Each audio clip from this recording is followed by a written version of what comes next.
Hello, I'm Mark Cuevas and welcome to New Media Weekly. This week I have the honor of speaking with Rebeca Lando, the creator of Working Class Foodies.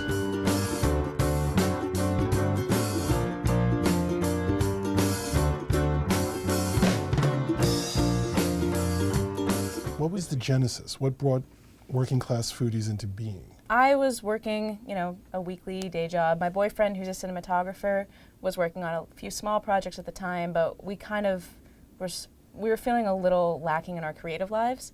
And we both loved to cook. We would cook a lot.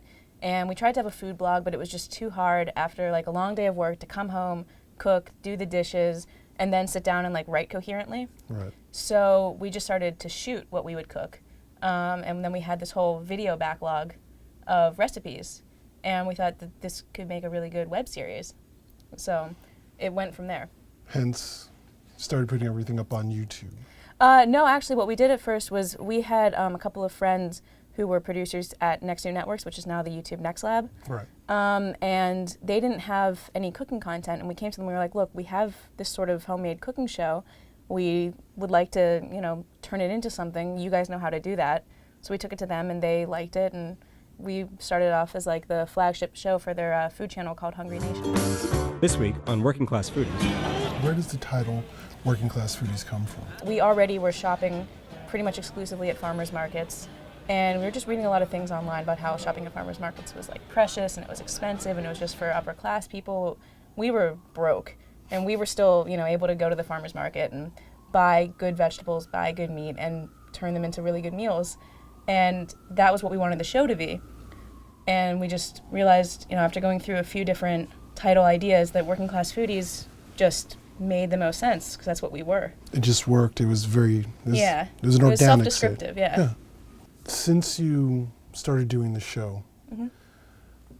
what changes in your life have come about since you started doing this? Well, because of the show, I got to quit my job, which was nice. And it was nice to be able to devote myself fully to doing web video production. Of course. From this show, Next New hired me to produce and run a show that they were contracted to do for MSN, a movie review show.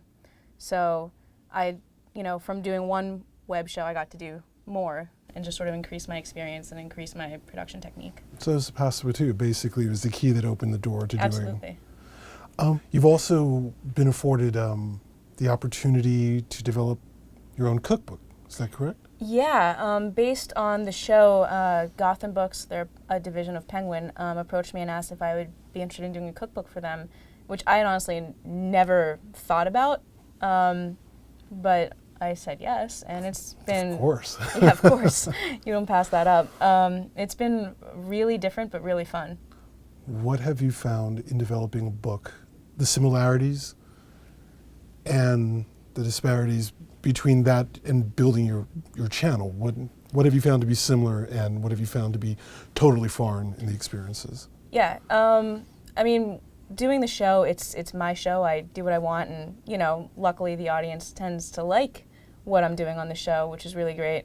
And doing a cookbook, it starts off, I got to go in and tell them kind of what I wanted the book to be. They got to say what they kind of wanted the book to be.